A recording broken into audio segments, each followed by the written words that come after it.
What's up, everybody? Welcome back to another video. In today's video, we're going to talk a little bit about this Lions defense, and we're going to dive into some film in a second of this Lions defense. But this was the best defensive performance we had this season. We did the best job against the Ravens that anybody did this season, and we also got the first look at this new inside linebacker group together. So let's get it started. We're going to bite a kneecap off, and we're going to stand up, and then it's going to take 2 more shots to knock us down. And on the way up, we're going to take your other kneecap, and we're going to get up, and then it's going to take 3 shots to get us down. And when we do, we're going to take another hunk out of you.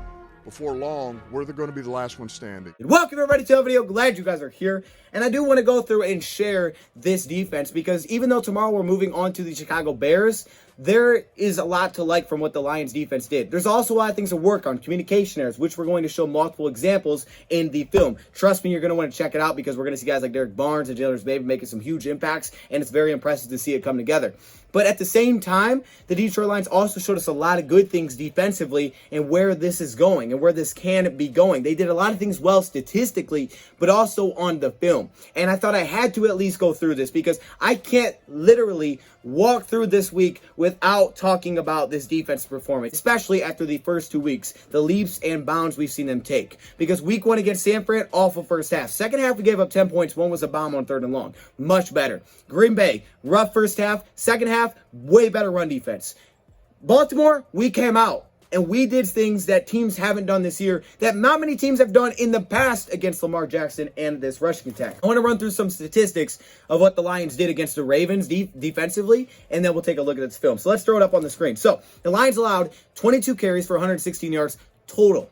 All right. This team was averaging 220 yards rushing per game heading into this. 37 attempts per game. So the Lions really dropped down the attempts and the rushing yards. Their yards per carry went from 5.9 to 5.3 in this game. And if you look at the running backs in particular, they only averaged 3.8 yards a carry. 3.8 from the running backs. Lamar Jackson averaged a pretty good amount. But most of it came on one run where the Lions dropped in a man and he went for 31 yards. That was it, and the Lions adjusted to that afterwards. That was basically all they had offensively in terms of rushing the football. One of the best run defensive performances that you'll see against this team, because if you look at it, the Ravens 41, now 42 straight games of 100 yards rushing. This was fantastic. You basically cut in half their rushing stats in this game. All right, that is impressive. And you did this without Trey Flowers. You did this with a very young linebacker group that was getting their first starts. You did this with a third-string corner as your number 2. Lamar Jackson, 16 for 31. 1 touchdown, 1 pick, and an 81 passer rating, which was in the middle of the first 2 games in terms of his passer rating. 16 for 31, very low for him, his lowest completion percentage. Now, he did have a couple of drops. His yards were high. They had some big completions, and we'll take a look at the film and what went wrong there and the communication errors. The Lions also had 4 sacks defensively, which was the most through the 3 games. They also had allowed the lowest amount of completions Lamar Jackson has had this season, and only had 7 rushing attempts, which was the lowest. So the Lions defensively did everything they had to do discipline-wise, gap responsibility-wise, to make sure Lamar Jackson wasn't running wild. Scheme-wise, zone coverage, having a spy when they went to man. That's what the Lions did. They did so many good things in this game. The Ravens were 1 for 10 on 3rd down in this game. The one they converted was a 3rd and long miscommunication blown coverage. Aside from that, they were perfect. Under 20 points allowed. One was a 66-yard field goal. Now, they did miss one as well, but still under 20 points. And there was only 3 teams that did that to the Ravens all last year. Only 3 teams held this Ravens team under 20 points all last season. That is outstanding. And one of those came in the playoffs when they lost to the Bills. So that's what the Lions did defensively against the Ravens. I wanted to share the statistics because I want to also dive into the film and just give you a quick little background on some of what the Lions did. But you'll see schematically, the approach Darren Glenn took was outstanding. Guys were ready to go. They were disciplined. They were amped up. The inside linebackers showed up. Anyways, I'm going to leave it there. We'll dive into the film. Before we get into the film, a word from our sponsor of today's video. When did you start guessing on your bets? I've just been guessing. And who were your picks for week 1? Pats -3 over the Dolphins, and Bills over the Steelers -6.5. So I'm sure you're confused what the heck is going on here. Let's go back a little bit to kind of set the stage. Patriots and Dolphins. I kind of like the Patriots logo. I feel like that's underrated. Patriots all the way. Don't be this guy. Download BetQL to make smart bets. BetQL's best bet computer scans 350,000 unique bets per year to give you recommendations on all games, on all major sports. Take the Saints. Michael Thomas, he's going to carry that team. He's going to kill it. Trust me on this one. Bro, Thomas ain't playing week 1. Get up-to-date injury and lineup changes. That way things like this don't happen. I just put the money on them because of him. Solely because of him. Allegra, who should I take? Oh, it's Alexa. Alexa is not plugged in. It covers spreads, over-unders, prop player bets, and all the tools that you need to do your own research. Plus, you can see who the pros are backing. Keep up with real-time line movement with your bets. Background knowledge on team summaries, how they've done against the spread. You can look at scenarios, home, away, on grass. Head to try.betql.co/DoseOfDion to get started. Use promo code DOD for 25% off. I felt hopeless. So hopeless. Now download BetQL. Wait. Let's dive into some of this film. Now, we don't need a lot of clips to get a feel of what the Lions could be looking at for the future of this defense, specifically in this inside linebacker group with Derek Barnes, Jalen. And the thing is, they came out and made an impact right from the jump, so that was fantastic. But I do want to show some clips. Now, unfortunately, we ain't got the All-22 yet. I don't know what NFL Game Pass is waiting for. They did say Friday, though. They said Friday, so I'm not going to get my hopes up. I really hope it is Friday, because then we'll be able to take a look at this Bears game, and that'll be pretty darn fun. I like the All-22. So Game Pass, if you're listening, which I know you're not, please bring it back. But anyways, we do have some clips. We have a couple of coverage clips towards the end, and just try to take a look at what was going on there, maybe what was going wrong, communication. But this run defense, and that was the focus heading in. You had to slow down this run game, and no one has really had success doing it this year, but also in the past. It's rare to find teams that found a way to slow down this run game, and the Lions defensively found a way. This is a team that gave up 41 points, one of them was a pick six, to San Francisco week 1, and it just looked like, man, there's no way they can get off the field, because remember, that first half, they were getting absolutely gashed. The second half was much better. They only gave up 10 points. They had a bomb in, I think it was a field goal, a long field goal. And then you take a look at the Packers game. We start off struggling a little bit against the run. However, the second half, much better. And then it really just seeped over into this game as we came out good against the run. So it's a beautiful thing to see, and you can feel the improvement is coming here. And I love it. I absolutely love it. I wish they could have paid it off with a win, but I think it could be coming soon. Either way, I hope it's coming soon. But let's just start this off. Take a look at some of these inside linebackers. And Danny Campbell stressed that these inside linebackers, they got to get downhill. They have to attack downhill. It's how they want their linebackers to play. But also, it was important for this game against the Ravens to get downhill, but still stay disciplined. And I think you see the impact of that right away. So you're going to have Picard here, who is 311 pounds, I might add. Basically an extra offensive lineman coming downhill, following the tight end. So they're going to, this is what we saw a lot in the early weeks against the Raiders and the Chiefs. They're going to kind of overpower you. They're going to try to get to the second level. So the Lions, to combat that, they have to be strong, but they got to be disciplined, and they got to get downhill and avoid some of these blocks. And to start this off, it was beautiful. So you get this inside handoff. First, shout out to Michael Brockers, because actually Brockers he's been pretty darn good, and you don't realize it because it doesn't always show up in the numbers, but if you really watch him, and he has done some things against the run where it's like, okay, that's what we needed you to do. May not go noticed on the initial eye test, but when we watch it back, we can see that you're helping us a lot here. So shout out to Michael Brockers. Plus, he got the sack. He gave us the time. But anyways, take a look at Derek Barnes. Barnes getting downhill up the center on this play. But then I see Alex, and this is something I didn't see a ton out of Alex in the past weeks. You can see the aggressiveness for Alex. He's shooting downhill. They needed him to play that way, and he did. I think this starts off with Barnes and Brockers here, because Brockers gets the inside, which forces the bounce out, and Barnes aggressively shoots down and takes the center and that hole away. Plus, you see Nick Williams getting inside as well. So the defensive line, we invested a lot of draft picks, capital money. That's what we needed to step up this year. It really showed out in this game against the run and against the pass. But I have Barnes leading the way, and by the way, this guy is strong. You're going to get to a clip here in a second where you're like, what the heck?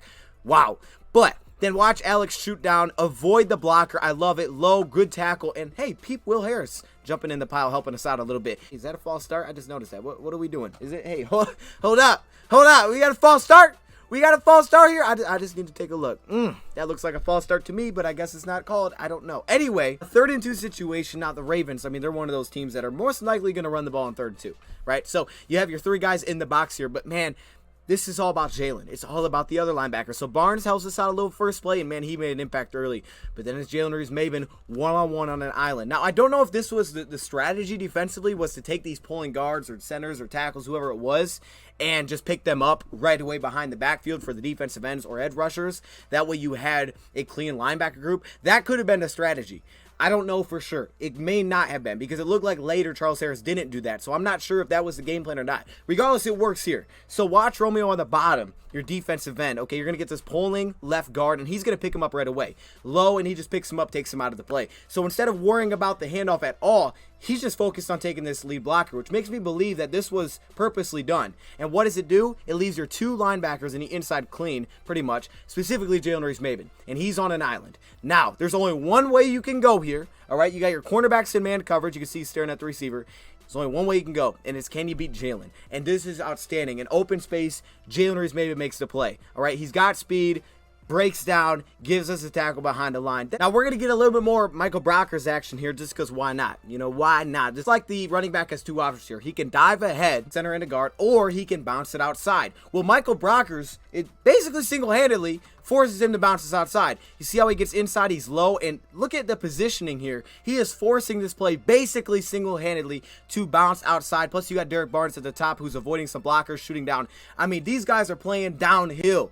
That's what we've been waiting for. This is the type of defense the Lions want to play, and you can see how well this looks. So this plays forced to the outside. Now, Charles Harris doesn't do a great job of forcing this back inside, so at this point, it's about these defensive backs. And look at the pursuit. Amani and Will get out there and make a play. I love it, man. And it's pretty simple. It's Romeo Okwara who is free, and this time, instead of taking the lead blocker, he's going to get out here. He's going to set the edge. Derek Barnes also, you can see how fast he's flying down out here. Barnes is helping us out as well, and Romeo Okwara is going to set the edge and make this play. But I want you to focus on Derek Barnes in this play because it just shows the pure strength that guy has, okay? Barnes is strong. The guy had 29 bench reps. He played defensive end in college. He's a strong man, very strong. And they like his length. They know he can shed. So watch Barnes, my man right here next to Alex. Just, oh gosh, just Picard that we talked about, the 311-pound, lead blocker out there that's basically an offensive lineman. Yeah, Barnes, he made light work of Picard. I'm just going to say that. So 2nd and 8, Romeo does a great job. Just look at Barnes here. All right, the guy's low. He's driving forward. Oh, I'm going to move Barnes. Okay. All right. What? Hold up. I saw that, and I'm just like, dude, that is ridiculous. Okay, be careful, Barnes. I know he had the shoulder thing, but this, just get off of me. He throws him. He literally throws him out of 311 pounds. Just get off of me. That is ridiculous. And then he's right there to force back into the play, and he makes the tackle. Impact early. That thing won't get a lot of recognition, but my goodness, I can watch this on repeat. Just get out of here. He threw up 4 yards. Jeez, man. Okay, I'm sorry. I love that play. I like it. But give a credit to our man, Nick Williams. All right, this is simple blocking. There's no pulling offensive linemen. They're getting downhill. They need 3 yards. They're man blocking, and Nick Williams says, hey, let me beat my guy to get to the backfield. All right, and then A.J. Parker does his thing. Backfield trips him up, and Jalen Reeves-Maybin. Wait, I didn't even notice Jalen in there. Hold up. Look at Jalen shooting down. I mean, you love it.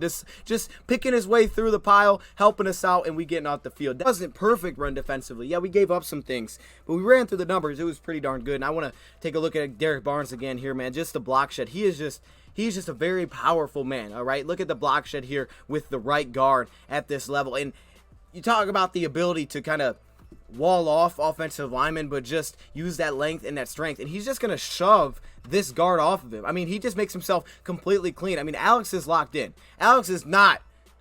Derek Barnes and Alex are different players. All right, that was just fantastic. But then you also have to love the edge set.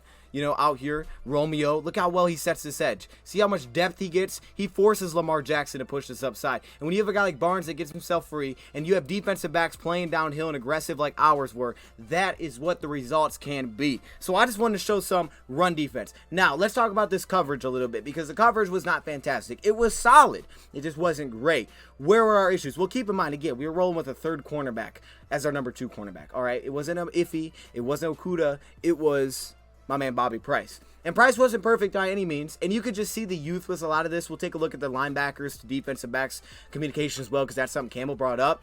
But just notice here, the communication. This was the 1 third down play that we gave up. We looked at this on the live stream yesterday. The 1 third down that we gave up in this game came on a 3rd down and long, and it resulted into a touchdown. That should not have happened, but it did. All right, and it was just a pure breakdown in coverage. It had nothing to do with, oh, our guys couldn't cover. It had nothing to do with the scheme. It was just a breakdown. And you can see right here, look right here, AJ Parker and the communication with Will Harris. All right, Will Harris is trying to communicate to AJ Parker. Likely what's about to happen is that you're going to get Mark Andrews, inside receiver, to cross. So when they cross each other, he is communicating him, hey, we need to switch. You're getting on this play is what looks like a zone cover 2 drop. That's what it looks like. I can't tell you what the calls are, but it looks like a zone cover 2 drop because you do have the cornerbacks. As you can see, they're going to be watching the quarterback here, and they're just going to both drop into their zones here. It looks like maybe more of a soft drop into this zone coverage, and you have your split safeties here who are kind of splitting the field in half. But it's that communication that you got to focus on between AJ Parker and Will Harris, because while Will Harris communicates with him and he's telling him, hey, we're going to switch, it would have been fine. But you can see he never even seems to get AJ Parker's attention. So when Dan Gale says, hey, we'll stop practice if guys have to yell, whatever it has to be, these are things that we can clean up. This is clearly something that you can clean up. You just got to make sure the other guys hear you. You can't go on with the play that, hey, I'm not sure if you heard me or not. We're just going to see what happens. Because things like this happen. You were 1 for 10 on 3rd down. You could have went perfect throughout this day. And if they don't score here, the game could have been completely different. You played such a good game defensively, but this happened. You can see Will Harris is communicating with him right now. He's pointing out there, hey, AJ Parker, go that way. They're going to split. They're going to cross. Go outside. But the communication was not good enough pre-snap. Will Harris jumps inside on Andrews, and so does AJ Parker on this play. And you can see as soon as that happens, watch Will Harris react.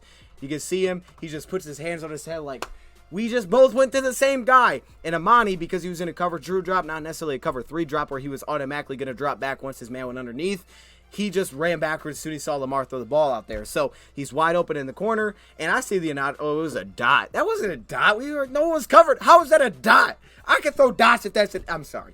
Anyways, it's communication right there. Now, Bobby Price was not perfect in this game, but he was solid considering that, hey, I mean, this is a guy that went from safety to cornerback. This is his first game starting. It was a lot for Bobby Price. We saw him last week. It wasn't perfect. The Lions try to play a lot of zone coverage. And if you ask why a lot of zone, because a couple reasons. Number one, speed. They got a lot of speed. So if you're trying to play man coverage, Lions don't maybe have the most speed in the back end. Number two, Lamar Jackson. If you're playing a lot of man coverage in the back end and you're not playing a spy, you could be in very big trouble, because I think we saw it on the 30-yard run. Once he takes off, every corner is turned to their receiver. So you could just run guys deep, take them with them, and all of a sudden Lamar has no one watching him. So Lions played a lot of zone coverage, but here's an example where we had a man coverage incident. You see Tracy Walker kind of slides down. It almost looks like a cover 1 look.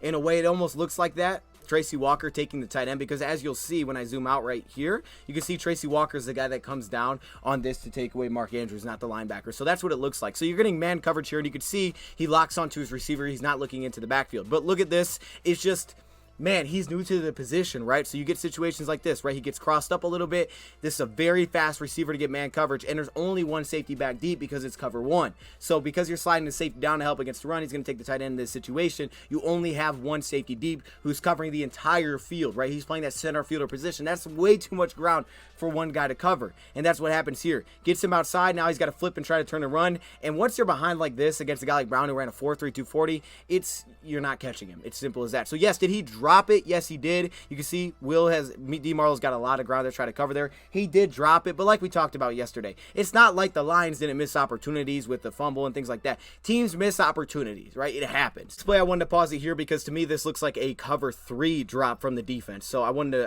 to show this. This looks like a cover 3 drop. This is what it looked like pre-snap, because again, we're not getting the all-22, so I try to show you a picture of what it looks like pre-snap. Like Mark Andrews, who was having a big day, you wonder, man, why was he having such a big day? And I'm not saying that, obviously we were good in coverage, but I am saying that there were some communication flaws and things like that. But also in a zone, there are holes that will open up. So the Lions, because they were playing so much zone coverage, there's going to be holes in that zone. And also with how young they are, the youth. But also the Lions are bringing 4 rushers. So not playing man and spy in the back end. They're playing zone coverage, bringing 4. So it was very important and crucial that these defensive linemen were able to get some pressure. And like we talked about, we were taking away quick routes. But if Lamar was able to hold on to the football and keep a play alive, and we were not able to get to the quarterback, then we could have some issues because these holes in the zone could open up. And that's exactly what you see here. A hole in the zone ends up opening up. So I wanted to show you this picture before it happens. But Mark Andrews is basically just going to run across the field. All right, he's going to work his way all the way across the field. Now, this is going to take a long time to develop because he's got to get behind these linebackers and A.J. Parker and really attack this part of the defense. Okay, now this is going to turn into basically a cover 3 look. So you only have the one safety deep here. All right, so you'll watch the corners. They're going to be in this. They're going to be in their zone coverage drop. You can everybody taking away the middle of the field. And the Detroit Lions were not able to give as much pressure on this play as they did some other downs. And because of this, you can see how long Lamar's in the pocket. He steps up. He's got a lot of time. And ultimately, that play is going to open up. It's pretty cool how they did it, I got to be honest, because if we go back, they're basically just going to run these guys off. They're going to run some deep routes down the field, which is going to pull the safety, the one deep safety that you have, and it's also going to pull Amani deep because in cover 3, once your receiver goes 10 yards, it turns into man coverage. So they're going to pull both Amani and the safety, Tracy Walker, both out of this play, or this may be Will Harris. I can't tell this. But either way, they're pulling them both out of the play. And then Mark Andrews, as the play goes on, he just hits this zone where you don't have anybody at. If we were able to get pressure quicker here, we could have got off, and we were relying upon that a little bit. But in this spot, the zone just eventually opened it up. You can see A.J. Parker starts chasing it down, but that's just where the hole was. They ran those guys kind of out of the play. The thing is, though, our defense line where we invested is what we were kind of leaning on in this game, and that's what I would do too. I would lean on the place where you have pieces. I wouldn't be leaning on my secondary as much as I would my defensive line. So they were leaning on them to get some pressure, and when they did, well, good things happened because we took away a lot of the quick reads for Lamar. If you notice, he had to hold the ball for usually at least 3 seconds. We took away a lot of quick reads, and that's why it was really tough for him to hit it and just snap it and throw it somewhere. Took away a lot of those. So that's why we had to get so much pressure, and that's why we had the most sacks anybody did have. We had the ridiculous amount of pressures, and against an offensive line that had some moving pieces, you have Villanueva here on the left side. Guys like Juno Cora who were able to get some snaps. Bam! Oh gosh, that swim move is just disgusting. And we were able to get pressure. As you see, he has no quick reads here. He's got to hold on to in his 3rd and 5. He's forced out of the pocket. Then you got Charles Harris who gets involved. Romeo Okwara gets involved. I would love to finish the sack. He was just so fast we couldn't do it because if we would have attacked him there, oh, that would have been beautiful. But they ended up getting a field goal. But we were able to get some pressure. When we got pressure, we were able to make plays in coverage. The thing with zone, like I said, there's holes in zone. Things are going to open up. They're going to probably open up man coverage as well, but we trusted zone over man just because of the team that we were playing, the personnel that we had. So holes will be there, but it was about us being able to get pressure. And we didn't want to blitz either because then we just leave gaps, more open gaps in the defense. So we weren't blitzing that heavy. However, here you get a play by Alex Anzalone where you do blitz. All right, so Alex is going to shoot down. You're going to bring a 5-man rush on this play. It's about Alex's ability. By the way, Charles Harris shuts down the back end. And this is great because there's so much to like with the pass rush. This is where Lions invested. This is a former 1st-round pick. $13 million a year man. You got pass rushers on deck here, and it was so cool to see Alex line up outside because we had the ability to do that with our 2 new inside linebackers. But watch this. They're going to slide protection to the left side. So they're sliding to the left. Watch how the offense line works. Romeo literally beats his guy inside. He beats the right tackle who is sliding protection to the left inside, which forces Lamar out. And Charles Harris beats his man around the edge. So he forces out, and then Alex, finish it. Alex finishes. We didn't always finish all the time, but that time we did, and that was great. And I want to wrap it up with one more coverage look because this one has been getting the attention as to the 4th and 19, what went wrong. So we talked about the delay of game. We talked about the potential, play clock mess up. We talked about the 3-man rush. But what did it look like? Well, we do have one example of the all-22 because you really can't see it by the normal broadcast. However, this is the look that we're getting. And what it seems like what happened here is the Lions dropped into man coverage. Okay, so what you're going to get is you're going to get one deep safety who's going to ultimately take this deep post over the middle. So he's going to start running with that. Then you have 2 safeties here. And these 2 safeties are pretty much lined up on the 1st down line. It's a young corner, so things like this happen. But it's what happens with a young corner, man. You're trusting a guy who just moved to this spot. He hasn't played this before. It's his first game starting. You're trusting him defensively, and you're going to have problems like this. He'll get better. He'll understand more, and this is what the timeout was for, is for this kind of thing not to happen. But it did happen, and it's very unfortunate that it did happen, but it did. All right, so you get man coverage across the board. You can see they're kind of looking like it's zone, but it turns into man coverage because they have so much space. They are all protecting the boundaries, as you can see, and usually they were bringing a 4-man rush. This time they only bring 3. So what did they do? Well, you have man coverage across the board. Bam, bam, man coverage, safety, man, deep safety. All right, you're only bringing a 3-man rush. Instead of bringing 4, this time they opt to drop a spy. So because it's 4th 19, they dropped a spy, thinking that, hey, if Lamar takes off, someone could chase him down because we're playing man coverage. So if they were playing zone coverage, they probably wouldn't have dropped the spy, like we talked about. So it was kind of that thing of that the Lions played zone, they didn't have to drop a spy. But when you play man, you better have a spy. So the Lions opted to go to man coverage, which ultimately led to them having to have a spy because they didn't put a spy up. Quickly, one could argue that the Lions didn't need to drop a spy here because you do have the 2 safeties sitting on the first down marker. And I can understand that argument. So I get it. Guarantee though, you could have taken that risk of saying, hey, we'll see what happens. He has to run a long way and he's going to waste all that clock doing it. So I understand taking the risk. I'm not saying you shouldn't have, but it turns into man coverage. And here's where they said the miscommunication, because Bobby Price, he said, Dan Campbell said one guy was not on the same page, and that was Bobby Price here. All right, watch Bobby Price. He does not stick in man coverage. Everybody else follows their guy in man, and you have these 2 guys, they stand here even as guys go by them. Now, Will gets a little bit of depth as the crosser gets behind him. He doesn't see this deep in route. But they're believing everybody's in man coverage. Everybody follows a man. Deep safety's going to help out. These guys are on the sticks, protecting the sticks. Man everywhere, spied, no pressure because he brought 3. I would have liked to bring 4. I made that clear. But either way, this is where you get your issue. Bobby Price drops into zone. He takes this receiver crossing, and at that point, it is uncovered. Lamar notices that, and he's just going to put it back. I would think Will should get a little bit more depth. He's getting a tad right here. You can see he's getting depth, and then the pass is coming his way. Just not enough. Right? But at the same time, Will's thinking that Bobby Price is going to be running behind him. So you're kind of collapsing it in. But since there was no one behind him, Lamar literally could throw it as far as he wanted behind the receiver because there's no one back there. If Bobby Price is running behind him, Lamar has to try to squeeze it into that window. But because Bobby Price is playing zone, Lamar can throw it all the way to the 50 if he wants to because there's literally no one behind him. So really, even though Will Harris is getting 4 yards of depth behind the marker where he was placed at, there's no one behind him to help him. So the miscommunication breaks down. Will Harris jumps, and he's like, okay, I got some depth. Well, where is Bobby Price? Because like I said, Lamar had the entire pocket. He could have thrown this into a huge pocket because there's no man coverage. You can see Bobby Price goes down here, and he's wide open. Simple as that, man. Just a miscommunication, didn't know his responsibility, and that kind of thing happens. But it's also a young corner, so unfortunately that kind of things happen, and they got to clean it up. They got to make sure everybody's on the same page because that wasn't even just, oh, he's young, he's not good. He just didn't know his responsibility. So that's just something that, you know, young guys, but you got to get that figured out. There has to be communication. I'm thinking even before the snap. That's what the timeout was for. Everybody's got to be on the same page. I have man coverage because that's not good. And like Campbell said, one guy was not on page. He wasn't going to call him out, but it's what happened. It's what happened. And I thought I would show another example here. I mean, like I said, we played this zone coverage, so he brought the 4-man rush. And this time, again, a communication mistake. And what did Dan Campbell say? Linebackers to defensive backs. Well, here's your example. Lions going to what looks like another cover 3 drop. It looks like, I can't tell for certain, but that's what it looks like. And it's Mark Andrews, who had a lot of receptions and really hurt us. Because in the middle of the field, the communication needs to be better.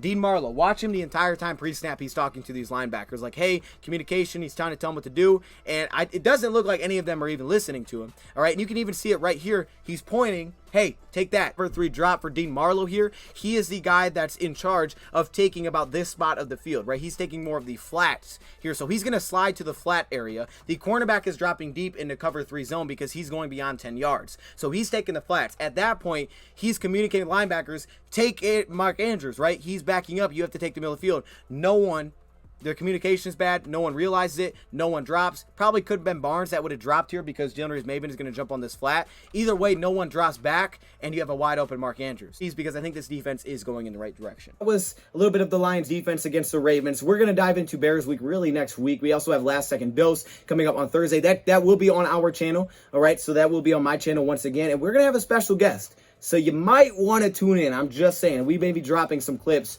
from this last one. So stay tuned for that. But anyways, thank you, Prop, for watching. And as always, thank you to our sponsor, BetQL. Only app that you need to beat your sportsbook. Information is all in the link in the description. You 25% off using promo code DOD. You could also check out our special offer in the link, man. Click the description. You can claim $200 in free bets, no matter if your wager wins or loses. So check it out. Thank you, Prop, for watching, and I'm out.